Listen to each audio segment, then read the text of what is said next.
Friends, எல்லாருக்கும் வணக்கம். இதுதான் காரைக்குடி போகிற வழி. அதில் இந்த உள்ளார வந்தோம்னா குன்றத்தூர் கோயிலுக்கு போகலாம். இது குன்றத்தூர் கோயிலுக்கு போகிற என்ட்ரன்ஸு. இப்போ நம்ம இது வழியாக போய் குன்றத்தூர் முருகன் கோயிலை பார்க்க போகிறோம்.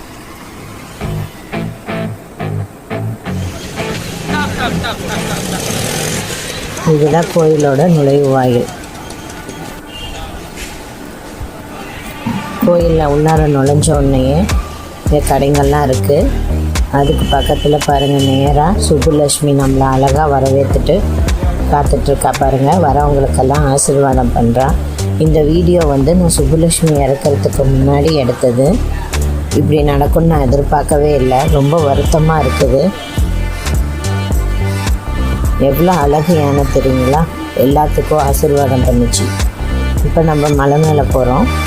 வழியில் பாருங்கள், ஃபஸ்ட்டு விநாயகர் நம்மளை ஆசீர்வாதம் பண்ணுறதுக்கு இருக்கார். இங்கே தான் காது குத்துற இடம் இருக்குது.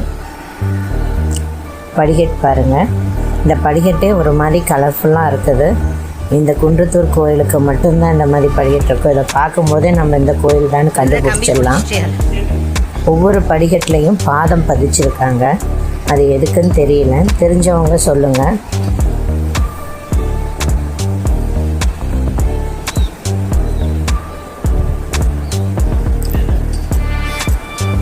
மலை ஏறும்போது பைரவர், சேவல் எல்லாமே அங்கே இருக்குது.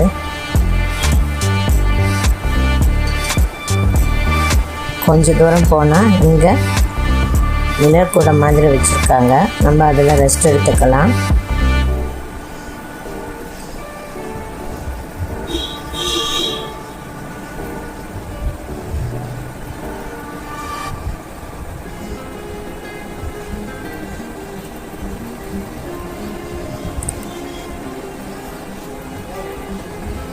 சேவல் பாருங்கள், நம்ம கூடயே நடந்து வருது. ஆனால் கொஞ்சம் பயப்படுது அது.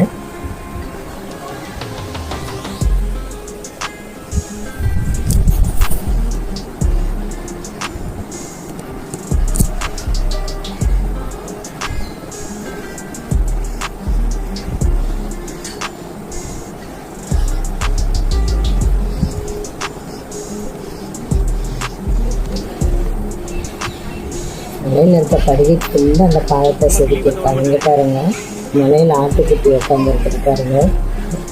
கீழே விழுந்துருவோன்னு பயமாக இருக்கும். நல்லா உட்காந்துருக்கு தைரியமாக. போனை கீழே போட்டுறாதீங்க.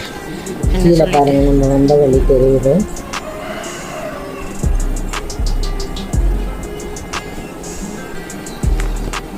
இந்த இடத்துல தான் கார் பார்க்கிங் இருக்குது. அதுக்கு பின்னாடி பாருங்கள் கோயிலோட பக்கம்.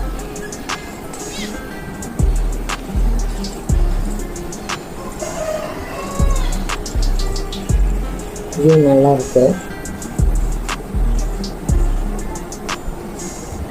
இங்கேருந்து கொஞ்சம் தூரம் ஏறினோம்னா கோயில் வந்துடும். கோயில் மேலே எல்லாம் அழகாக வரைஞ்சிருக்காங்க. நல்லா கலர்ஃபுல்லாக இருக்குது.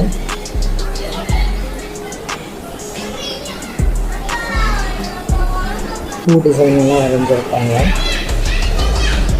மேலே ஏறினோம்னா இங்கே தான் அர்ச்சனை சீட்டு, கோயில் விவரம் பற்றி எல்லாம் எங்கள்கிட்ட தெரிஞ்சுக்கலாம். இந்த கோயில் காலையில் 5 to 12 வரைக்கும், ஈவினிங் 4 to 8 திறந்திருக்கும். விழா காலங்களில் இது மாறுதலுக்கு இருக்கும். முதல்ல இடும்பன் சாமி இருக்காங்க. அதை கும்பிட்டு உள்ளார போனோம்னா கோயிலில் சுற்றி நவகிரகம், அப்புறம் விநாயகர்,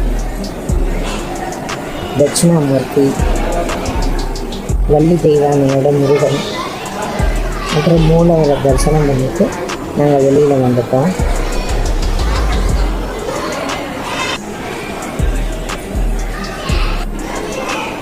கோயிலோட ஜன்னலெல்லாம் சேவல், மயில்னு அழகாக கம்பியில் வேலைப்பாடு செஞ்சுருக்காங்க.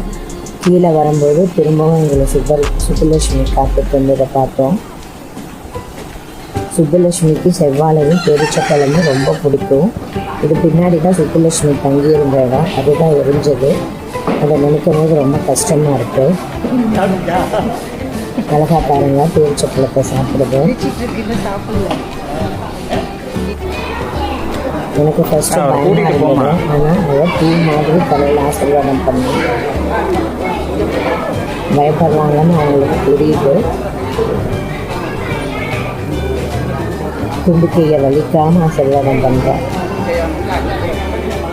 அப்பா வெள்ளம் நினைக்கும் போது ரொம்ப வருத்தமாகவும் இருக்குது.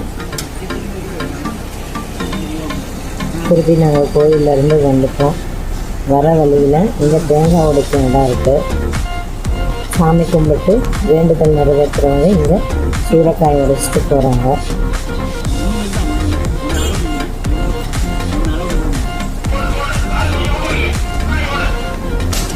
திரும்ப நான் இந்த சுப்புலட்சுமியை பார்க்க முடியாதுன்னு நினைக்கிறது ரொம்ப வருத்தமாகவும் வேதனையாகவும் இருக்குது. அதுதான் நிச்சயம்.